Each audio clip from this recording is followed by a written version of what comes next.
پہلا سوال ہے جی علی بھائی، ایک طرف آپ کہتے ہیں کہ ریٹ آف دی گورنمنٹ کو چیلنج نہیں کرنا چاہیے، ان کے ساتھ رہنا چاہیے، دوسری طرف آپ ٹی ایل پی کو سپورٹ کر رہے ہیں، پلیز واضح کر دیں۔ میرا خیال ہے آپ لوگوں نے غور سے میری ویڈیو نہیں دیکھی ہے۔ میں نے ٹی ایل پی کو سپورٹ نہیں کیا، بلکہ جو سچائی تھی اس کا سپورٹر بناؤں، اور دیکھ لیں کہ وقت نے ثابت کیا ہے کہ جو میں نے 2 ہفتے پہلے پریڈکشن کی تھی اسی طرف معاملات آ گئے ہیں۔ کل تو 12 رکنی آپ کو پتہ ہے کمیٹی بن گئی علماء کی،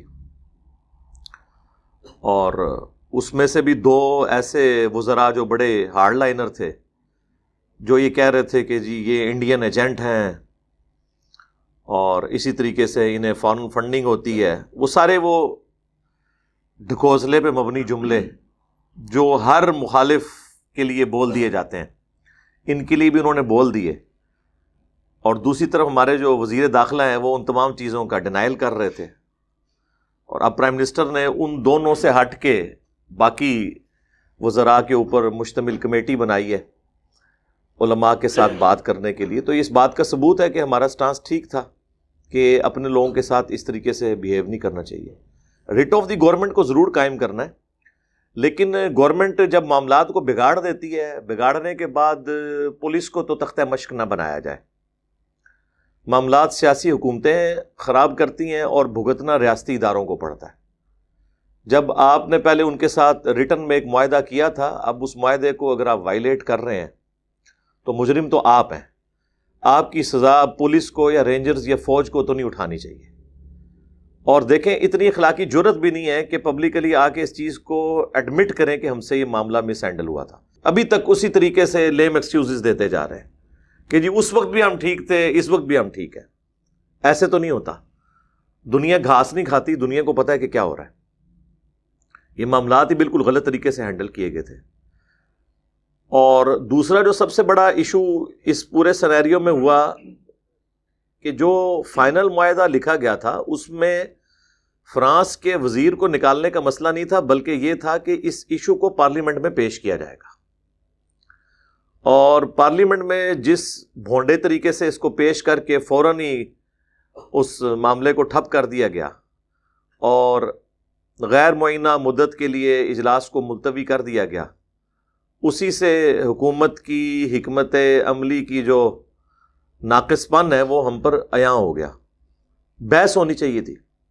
آج اگر وہاں پہ یہ بحث ہوتی اور بحث کے بعد متفقہ طور پر تمام سیاسی جماعتیں مل کے یہ ڈیسیژن کرتی کہ اس وقت کے حالات و واقعات کو دیکھ کے ہمارا ڈیسیژن یہ ہے کہ اس پروٹیسٹ کو اس طریقے سے لے کے چلنا ہے، ہم نے سفیر کو نہیں نکالنا، یا ایون نکالنا بھی ہے تو اس کے لیے کیا طریقہ کار ہوگا، تو پھر گورنمنٹ مضبوط فوٹنگ کے اوپر کھڑی ہوتی، پیچھے اس کے اپوزیشن بھی کھڑی ہوئی ہوتی۔ لیکن اس وقت میں تو اپوزیشن کو داد دوں گا کہ یہ بڑا سافٹ موقع تھا حکومت کو دبانے کا، لیکن ہمارے جو اپوزیشن لیڈرز جتنے بھی ہیں، چاہے وہ مولانا فضل الرحمان ہوں، شہباز شریف ہوں یا بلاول بھٹو ہوں، کسی نے بھی وہ نیگیٹو کردار ادا نہیں کیا جو پچھلی حکومت کے اندر اس سیاسی جماعت جس کی اب حکومت ہے اس نے ادا کیا تھا۔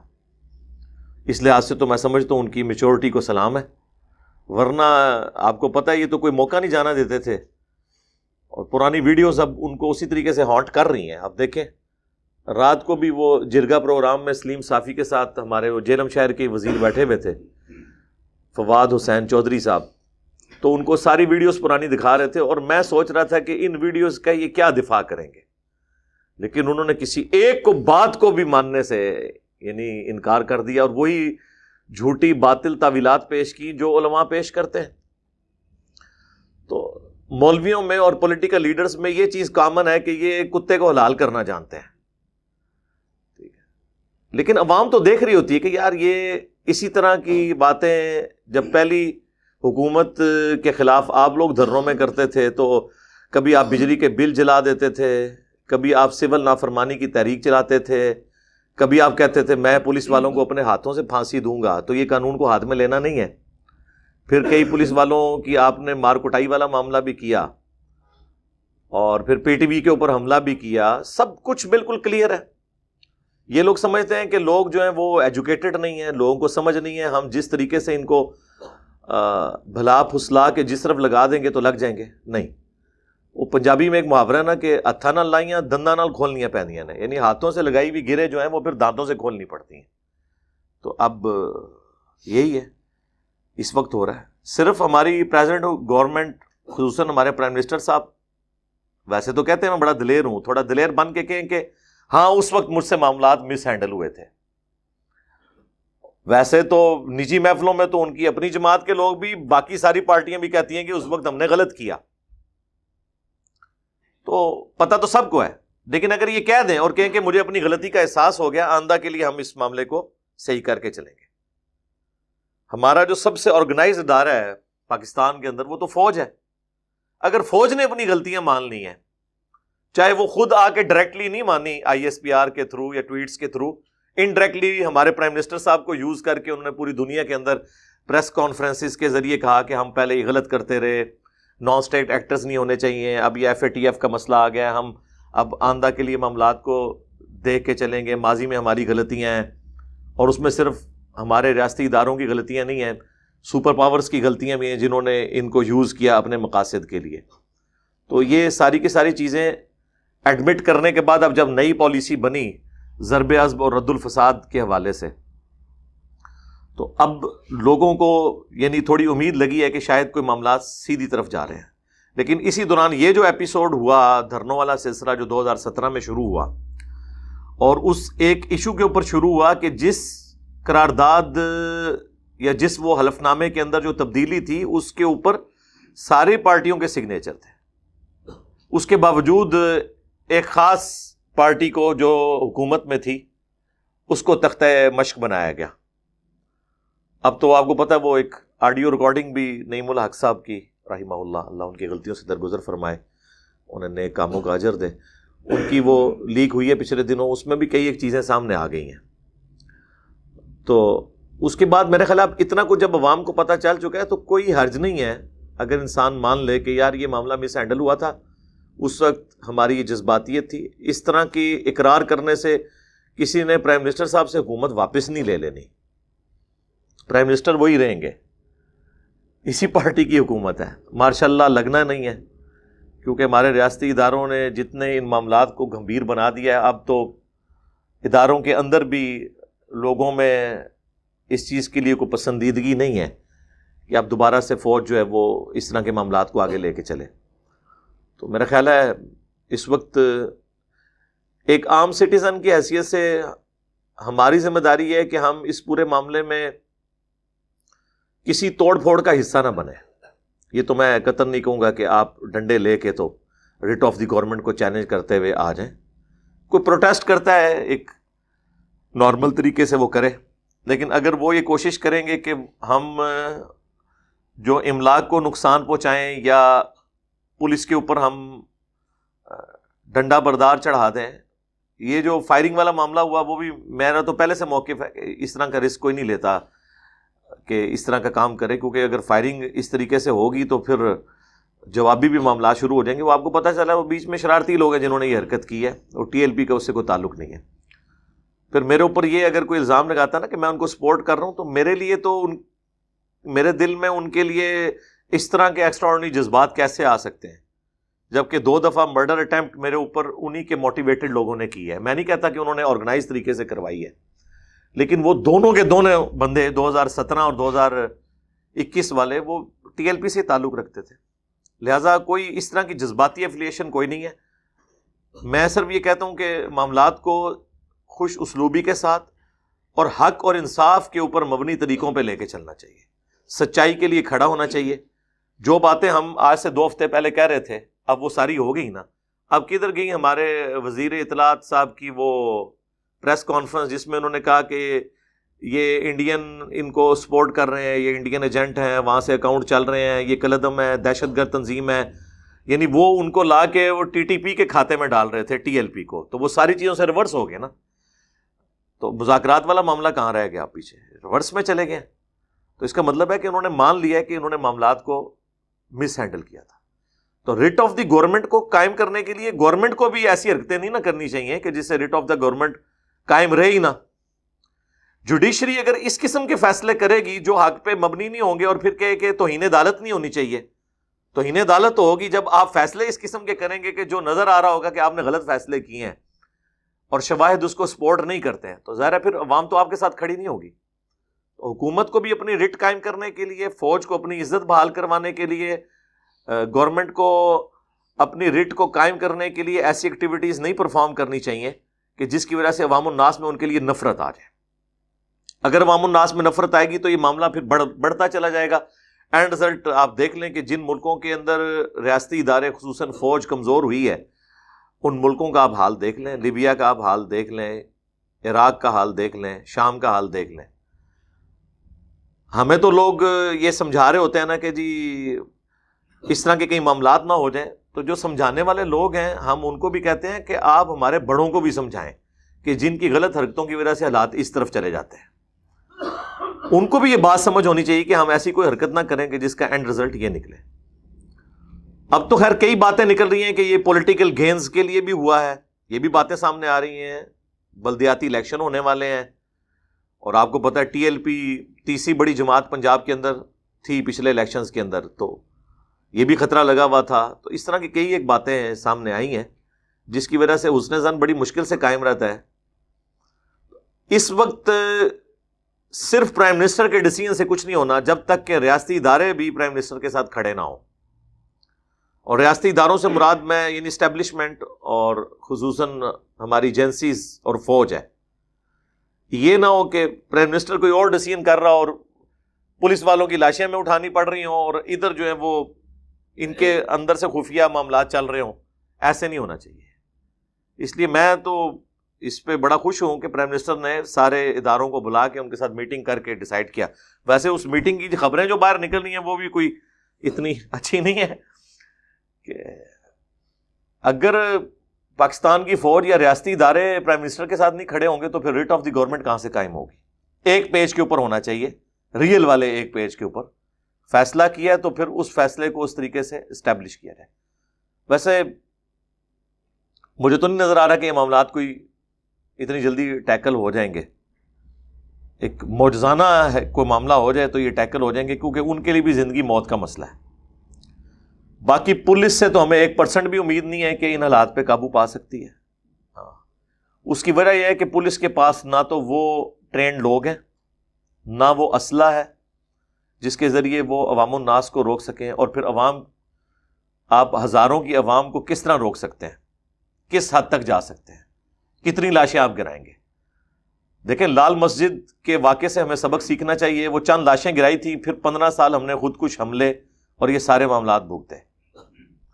تو ہم دوبارہ سے یہ ایپیسوڈ رپیٹ کرنا چاہتے ہیں جو میں اکثر کہتا ہوں کہ رد الفساد اور ضرب عزم کی قربانیوں سے جو کچھ ہم نے سیکھا تھا اور جو ہم نے ملک میں امن بحال کیا، اللہ کا شکر ہے کہ اس کی وجہ سے ملک کے اندر سکون ہے۔ ورنہ آپ دیکھیں 8 سے 6-7 سال پہلے کیا حالت تھی یہاں پہ۔ تو اب دوبارہ سے ایک نیا ایپیسوڈ نہ شروع ہو جائے۔ پہلے ہم نے دیوبند مکتب فکر کو وائلنٹ کیا خود اور پھر وہ گورنمنٹ کے خلاف ہو گئے، اب اس سے بھی بڑا مکتب فکر بریلوی۔ ہمارے جتنا نچلا طبقہ ہے پولیس کے اندر، فوج کے اندر، سب بریلوی مکتب سے ہی تعلق رکھنے والے ہیں، ظاہر تعداد ان کی زیادہ ہے، تو ان کو تو اپنے خلاف اس طریقے سے نہ کیا جائے۔ پھر چونکہ ہمارا ایک مذہبی رجحان بھی ہے ہمارے ملک کا، ریاستی اداروں کے اندر بھی مذہب کی بڑی چھاپ ہے، فوج کے اندر بھی خصوصاً، تو لوگ اپنے ایمان کا مسئلہ بھی اس کو سمجھ رہے ہوتے ہیں۔ دیکھیں کئی جو ہیں پولیس والے انہوں نے اپنی نوکری چھوڑ دی۔ اس سے پہلے آپ کو پتہ ہے جو سوات آپریشن ہوا اور آپریشن، اس میں کئی فوج کے آفیسرز نے بھی اور نیچے سٹاف کے لوگوں نے بھی اپنی نوکریاں چھوڑی۔ بعض نے موٹیویٹ ہو کے چھوڑی اور بعض نے دھمکیوں کی وجہ سے چھوڑ دی۔ ظاہر ہے کہ اب ہمارے کے پی کے علاقے کے جو لوگ ہیں وہاں پہ قبائلی سسٹم ہے، وہاں کے جو لوگ فوج میں تھے ان کے گھر والوں کو تھریٹس ملی کہ اگر آپ لوگوں کے بچے فوج سے الگ نہیں ہوں گے تو ہم آپ لوگوں کو نہیں چھوڑیں گے، تو مجبوراً بھی لوگوں نے نوکریاں چھوڑی۔ تو اتنا نہ کسی کو آزمایا جائے کہ وہ معاملات اس لیول تک بگڑ جائیں۔ خوش اسلوبی سے لے کے چلنے کی ضرورت ہے۔ جس وقت ہمارے ریاستی ادارے اس طرح کی تمام ایکٹیویٹیز کو سپورٹ کر رہے تھے نا، یعنی میں بات کر رہا ہوں آج سے 10-12 سال پہلے نان اسٹیٹ ایکٹرز بھی تھے، ان کو خود ہماری ایجنسی سپورٹ کرتی تھیں. میں اس وقت بھی خلاف تھا کہ پاکستان میں فوج کے، پولیس کے علاوہ کسی کے ہاتھ میں بندوق نہیں ہونی چاہیے، ادروائز لوگ اپنی ذاتی دشمنیاں نبھائیں گے. کراچی میں دیکھیں کئی ریاستی اداروں کے لوگوں نے بھتے لینے شروع کر دیے، ان کے اوپر کیسز چلے، جو کچھ بھی ہوا. بہرحال جب آپ اس طرح کے معاملات خراب کریں گے تو پھر معاملات آگے کہیں دور تک چلے جائیں گے. میں تو بالکل خوش نہیں ہوں رینجرز کو جو بلایا گیا ہے پنجاب کے اندر، کیونکہ ان کی ڈائنامکس بالکل الگ ہوتی ہے. پولیس والوں کا چونکہ عوام الناس سے انٹریکشن ہوتا ہے، بعد میں بھی انہوں نے عوام میں رہنا ہوتا ہے، عوامی ڈیلنگز کو وہ جانتے ہیں، اس لیے ان کو معاملات ٹیکل کرنا آتے ہیں. میں نے پچھلی دفعہ بھی بتایا تھا کہ سیدنا عمر نے پولیس اور فوج کا ڈپارٹمنٹ الگ رکھا کہ جو تلوار کافروں کے خلاف اٹھ رہی ہے وہ مسلمانوں کے خلاف نہیں اٹھنی چاہیے. اس لیے پولیس کا ڈپارٹمنٹ الگ بنایا، کیونکہ کافروں کے خلاف جو تلواریں اٹھ رہی ہیں فوج کی، وہ اسی فوج کو اگر آپ ملک کے اندر لگا دیں گے وہ تو پھر مسلمانوں کو بھی کافروں کی طرح ٹریٹ کریں گے، اور پھر آپ دیکھتے ہیں کہ اس طرح کے معاملات ہو جاتے ہیں. اس میں بعض لوگ پھر اپنے ذاتی خواہشات کو بھی پورا کرنا شروع کر دیتے ہیں. تو یہ دونوں معاملات پیرلل میں دیکھنے کی ضرورت ہے. ایک تو نان اسٹیٹ ایکٹر نہ ہو، دوسرا اگر آپ اداروں کے لوگوں کے ہاتھوں میں بندوقیں دے رہے ہیں تو ان کے اوپر بھی چیک ہونا چاہیے. اسی لیے میں ایکسٹرا جوڈیشل ایکٹیویٹیز کے خلاف ہوں، خواہ وہ ریاستی ادارے کریں، خواہ کوئی مذہبی جماعت کرے. جب تک آپ عدالت میں کوئی چیز پروف نہیں کرتے ہیں اس وقت تک کسی کے خلاف ایکشن نہیں ہونا چاہیے. اور سیدنا علی کا یہ قول، اس کو تو ترقی بالقبول حاصل ہے کہ قانون میں سکم کی وجہ سے بے شک 1000 مجرم بھی چھوٹ جائے تو کوئی حرج نہیں ہے، لیکن ایک بے گناہ بندہ وہ سزا بھگتے صرف قانون سخت بنانے کی وجہ سے، جسے اکثر لوگ یہ کہہ دیتے ہیں کہ جی ہم نے حب الوطنی کے نام پہ یہ کر دیا، یا بادی النظر میں لگتا ہے یہ غدار وطن ہے، تو وہ زیادہ گمبھیر معاملہ ہے، کیونکہ پھر معاملات آگے چلتے ہیں. اور آج کے دور میں تو میں کہتا ہوں کوئی بہانہ ہونا ہی نہیں چاہیے. اس دور میں جبکہ میڈیا کے دور کے اندر آپ فون کالز ٹیپ کر سکتے ہیں، ویڈیو بنا سکتے ہیں، سفیشینٹ پروف آپ کے سامنے، آپ عدالت کے سامنے پیش کر سکتے ہیں اپنے مقدمے کو مضبوط کرنے کے لیے. اس کے باوجود آپ کہیں کہ نہیں جی یہ اس طرح نہیں، ہمارا خیال ہے کہ ایسے ہو، جس طرح آج سے 10-15 سال پہلے ہوتا تھا، پھر ہم نے اس کا رزلٹ بھی بھگتا. جن لوگوں کے گھروں میں مسنگ پرسن ہوں گے، جن کے گھروں میں لاشیں آئیں گی، اور بعض اوقات بے گناہ لوگ بھی ان سے قتل ہو جائیں، تو پھر معاملات ظاہر ہے اس طریقے سے. یار امریکہ کی انٹیلیجنس اتنی مضبوط ہے، ان سے بے گناہ لوگ مر جاتے ہیں، تو ہمارے ریاستی ادارے تو بھی اس لیول کے اوپر ہے بھی نہیں ہے. تو اس طرح کے معاملات گمبھیر ہو جاتے ہوتے ہیں. اس لیے بڑی دقت نظر سے دیکھنے کی ضرورت ہے، کیونکہ ریلیجن سب سے امپورٹنٹ جذبہ ہے اس دنیا میں. ریلیجن کی خاطر، دین کی خاطر لوگ اپنی جان دینے کے لیے تیار ہو جاتے ہیں، یہ ذہن میں رکھیے گا. اسی لیے مذہب کو، دین کو یوز کیا جاتا ہے. بعض لوگ اپنے ذاتی مقاصد حاصل کرنے کے لیے، بعض جنرلی اپنی آخرت بنانے کے لیے اس طرح کے معاملات کر جاتے ہیں. تو ہمارے اداروں کو بھی دیکھنے کی ضرورت ہے. تو اس وقت جب کہ ان کی پالیسی یہ تھی کہ ہم نے اپنی جہادی تنظیمیں یہاں بنانی ہیں، نان اسٹیٹ ایکٹرز کو یوز کرنا ہے اپنے مخالفین کے خلاف، اس وقت بھی میں ان چیزوں کے خلاف تھا کہ اس کا اینڈ رزلٹ یہ نکلے گا کہ دنیا کو پتہ چل جائے گی ہماری 2 نمبری.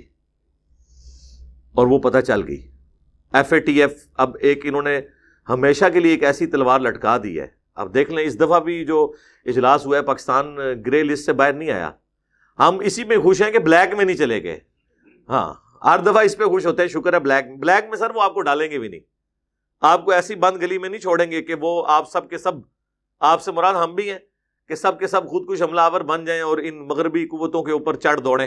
ظاہر ہے کہ بھوکا بندہ تو بھوکی تو آپ بلی بھی ایک کمرے میں قید کر لیں تو وہ بھی انسان کو نوچ دیتی ہے. تو وہ بلیک لسٹ میں تو یہ آپ میری پیش گوئی یاد رکھیں، کبھی بھی نہیں ڈالیں گے آپ کو، لیکن گرے لسٹ میں رکھیں گے تاکہ تلوار لٹکتی رہے. اور IMF کی علیحدہ سے جو ہم پہ بائنڈنگز ہیں اور باقی جس طریقے سے معاملات چل رہے ہیں، اللہ کرے مجھے تو کوئی مستقبل قریب میں تو کوئی ملک کے حالات صحیح ہوتے نظر نہیں آ رہے، سیدھی سی بات ہے. اور پھر یہ انٹرنل اس طرح کی لڑائیاں جو شروع ہو گئی ہیں، اللہ تعالیٰ صحیح ہم دعا کرتے ہیں اللہم احسن عاقبتنا فی الامور کلہا واجرنا من خزی الدنیا وعذاب الآخرہ آمین.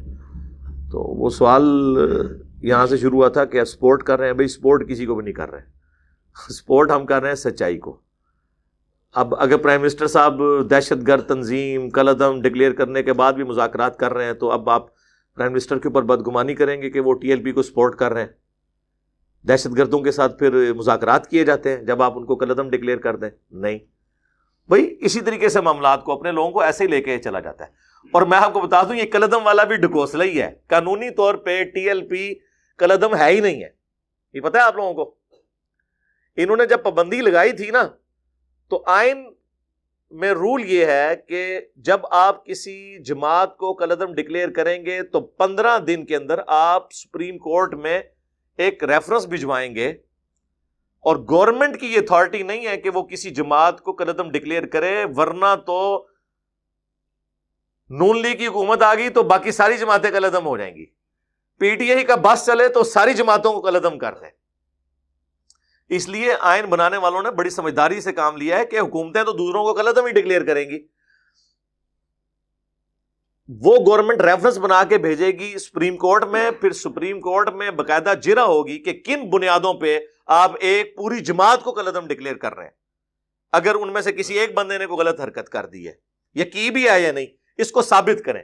اور اللہ کے فضل سے ہمارے ریاستی ادارے، ہماری گورنمنٹ، میری ہوش میں تو کوئی بات بھی جو یہ کلیم کرتے ہیں نا، عدالتوں میں تو جا کے ہاتھ پاؤں ان کے وکیلوں کے کانپ رہے ہوتے ہیں. میں نے تو پاکستان کی بڑی عدالتوں کی لائیو کارروائیاں سنی. یہ جو جتنے آپ کو باہر اتنے گرجتے ہوئے سیاسی لیڈرز نظر آ رہے ہوتے ہیں نا، ان کے بڑے لمبی زبانوں والے وکیل بھی سر سر یس سر سر، اس سے زیادہ بول ہی نہیں سکتے.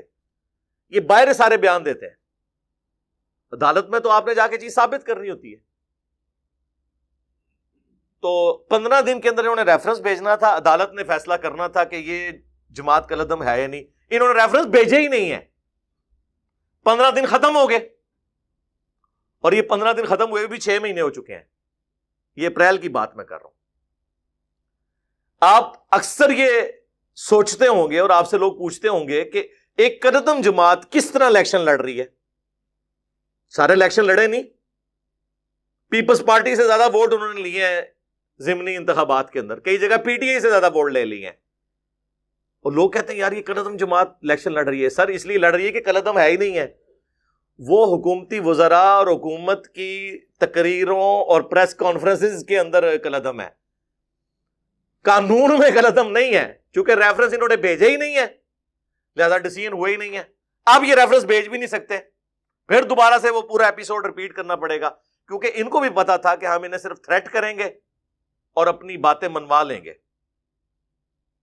اسی لیے اب الیکشن کمیشن کے جو ایکس ان کے بڑے لوگ ہیں، جب ان کو میڈیا کے اوپر لیا جاتا ہے، میں اگلے دن وہ ڈاکٹر شاہد مسعود صاحب کے پروگرام میں دیکھ رہا تھا، تو انہوں نے کہا کہ یہ کن خوابوں کی دنیا میں یہ لوگ رہتے ہیں، اس طریقے سے کالعدم ہوتے ہیں. ان کا الیکشن کمیشن ہر دفعہ بیلٹ پیپر کے اوپر ان کا نشان کرین چھاپتا ہے، ان کے لوگ کھڑے ہوتے ہیں، اس لیے کہ الیکشن کمیشن کے نزدیک حکومت کے کہہ دینے سے کوئی جماعت کالعدم نہیں ہوتی جب تک سپریم کورٹ ڈیسیژن نہ کرے.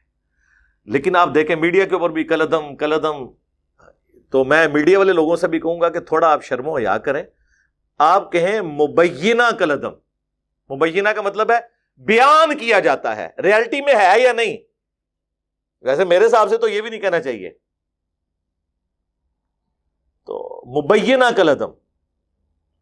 دوسری طرف پرائم منسٹر صاحب نے ابھی رات کو میں سن رہا تھا ان کا بیان آیا، انہوں نے کہا کہ جی اگر عدالتیں سعد رضوی صاحب کو چھوڑ دیں تو ہمیں کوئی اعتراض نہیں ہے. عدالت اب کس طرح چھوڑے؟ عدالتیں تو چھوڑ بیٹھی ہیں، آپ لوگوں نے انہیں پکڑا ہوا ہے. یعنی آپ اس طرح کی باتیں کیوں کرتے ہیں؟ عدالتی فیصلے موجود ہیں، عدالت نے کوئی پکڑ کے رکھا ہوا ہے. اور اگر آپ خود عدالتوں کا احترام نہیں کریں گے تو پھر آپ کسی سے کیسے کروائیں گے؟ اور پاکستان تحریک انصاف کا تو نام ہی پی ٹی آئی اس لیے رکھا گیا تھا کہ ہم انصاف عدالتی نظام کو آزاد کریں گے اس طرح کے سارے انفلوئنس سے. اور پھر آپ خود عدالتی فیصلوں کا احترام نہ کریں تو الٹیمیٹلی وہی ہونا ہے جو میں نے آپ کو بتایا تھا، جو میری پریڈکشن تھی کہ یہ جماعت جو مبینہ کالعدم ہے نہیں ہے، قانوناً نہیں ہے، حکومتی وزراء کی زبان میں ہے، گورنمنٹ کی سٹیٹمنٹ میں ہے. قانونی اور آئینی طور پہ کوئی قلعدم نہیں، اس لیے الیکشن لڑ رہی ہے، اور میں نے آپ کو پوری اس کے پیچھے الٹیمیٹلی یہی ہونا ہے کہ یہ معاملات انشاءاللہ ریزالو ہو جائیں گے، معاملات سیٹل ہو جائیں گے، دور یا نزدیک۔ یہ جماعت دوبارہ سے اگلے الیکشنز میں بھی آئے گی، اس کا سٹیٹس وہ نہیں ہوگا جو باقی دہشت گرد تنظیموں کا ہے، نہ ہونا چاہیے، کیونکہ ہم لوگوں کو کہتے ہیں قومی دھارے میں آؤ اور الیکشن لڑو، عوام آپ کو منتخب کرے تو پھر آپ کو حق ہے ہم پہ بیٹھنے کا۔ اب یہ بھی طریقہ جب کوئی اڈاپٹ کر لیتا ہے پھر آپ اور اس میں سے کیڑے نکالنے شروع کر دیں تو اس کا رزلٹ پھر یہی نکلے گا جو اب آپ کے سامنے ہے۔ اور دیکھیں اس وقت تو لگتا ہے دنیا جو ہے نا وہ، ہم تو سٹون ایج میں واپس چلیں گے، نیٹ ہی بند ہو گیا، ٹھیک ہے، نیٹ بند ہونے کی وجہ سے اس وقت آپ سمجھیں کہ روئی نکل گئی ہے، جس طرح پورے معاشرے کی جتنا ضروری چیز اب بجلی بن چکی ہے نا، اتنی نہیں تو اس سے تھوڑی سی کم انٹرنیٹ بھی ضرورت ہے۔ اب سارے معاملات، ایون پڑھائی بھی جو ہے نا وہ انٹرنیٹ کے ذریعے لوگ کر رہے ہیں۔ اور رات کو میں بیٹھا ہوں تو میری بیٹی وہ میتھمیٹکس کا کوسچن لے کے آ گئی، میں نے کہا بیٹا تم تو کبھی آئی نہیں مجھ سے سمجھنے کے لیے، آج کیا مسئلہ؟ اس نے کہا جی بابا وہ نیٹ بند ہوا ہے تو میں اس طرح کی چیز تو نیٹ پہ ہی دیکھ لیتی ہوں۔ تو میں نے کہا یار یہ تو ایک فیکٹر ہے، پھر کتنے لوگوں کے کاروبار اس سے جڑے ہوئے ہیں، اور ہمارے نوجوان فارغ نوجوان جو واٹس ایپ کے اوپر جن کی مصروفیات تھیں وہ ختم ہو گئی ہیں، ٹھیک ہے۔ تو انٹرنیٹ کی وجہ سے تو اب یہ ظاہر ہے کہ اس ایریے میں ہوا ہے، باقی ملک میں تو نیٹ چل رہا ہے۔ انٹرنیٹ کو بند کرنے سے کیا ہوگا؟ ویڈیوز آج نہیں تو کل باہر نکل آئیں گی، لہذا یہ تو بات اب ختم کہ کوئی شخص دنیا میں کسی ٹیکنالوجی کے آگے بند باندھ سکتا ہے۔ آپ نے اس ٹیکنالوجی کا یوز کرنا ہے، پازیٹیو اور نیگیٹو۔ یہ نہیں آپ کر سکتے کہ ان چیزوں کو آپ دنیا سے ختم کر دیں، خواہشات کی بنیاد پہ کچھ نہیں ہونے والا، آپ لوگوں کی سوچوں کے اوپر قدغن نہیں لگا سکتے۔ اور تو اور جن علماء نے ویڈیو کیمرے کے خلاف، اس طرح کی چیزوں کے خلاف فتوے دیے تھے، وہ لوگ بیک فٹ پہ چلے گئے ہیں، تو وہ اب کیمرے کے بغیر سٹارٹ ہی نہیں ہوتے، ہر وقت کیمرے پہ بیٹھے رہتے ہیں۔ تو یہ سوشل میڈیا دنیا کا سب سے بڑا میڈیا ہے، اتنا بڑا میڈیا ہے۔ لوگ کہتے ہیں نا جی آپ مین چینلز کے اوپر، مین چینلز کی کیا اوقات ہے یار؟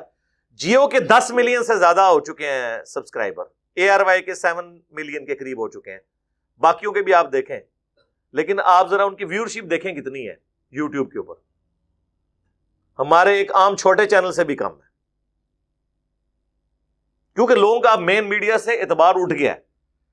ٹی وی تو لوگ ویسے ہی نہیں دیکھتے، اگر کسی کو نہ کرو یار مجھے بتائیں، ہمارے پاس اتنا ٹائم ہوتا ہے کہ ہم رات کو اسپیشلی ٹائم نکالیں کہ 8 سے 9 کیپٹل ٹاک لگنا ہے تو میں نے دیکھنا ہے؟ کتنے لوگوں کے پاس ٹائم ہوتا ہے؟ لوگ ایون ان چینلز کے پروگرام بھی یوٹیوب کے اوپر دیکھتے ہیں، وہاں جا کے آپ ویورشپ دیکھ لیں، بس اتنا ہی لوگ دیکھ رہے ہوتے ہیں۔ کیبلز کے اوپر تو لوگ فلمیں دیکھ رہے ہوتے ہیں، ڈرامے دیکھ رہے ہوتے ہیں، خبریں کون سنتا ہے؟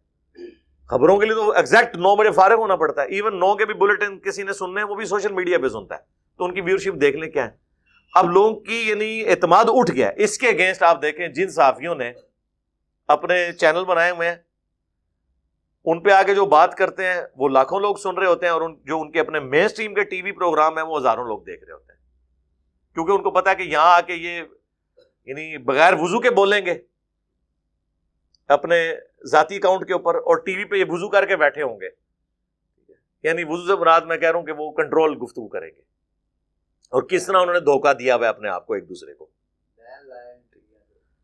تو بس ہم اللہ سے دعا کرتے ہیں کہ ہمارے بڑوں کو اللہ تعالیٰ سمجھ دے اور پاکستان کے حالات مزید خراب نہ ہو، بہتری کی طرف جائیں۔ اللہم ربنا آتنا فی الدنیا حسنہ وفی الآخرۃ حسنۃ وقنا عذاب النار، اللہم احسن عاقبتنا فی الامور کلہا واجرنا من خزی الدنیا وعذاب الآخرہ، اللہم صلی علی محمد وعلی آل محمد واصحاب محمد اجمعین الی یوم الدین، آمین۔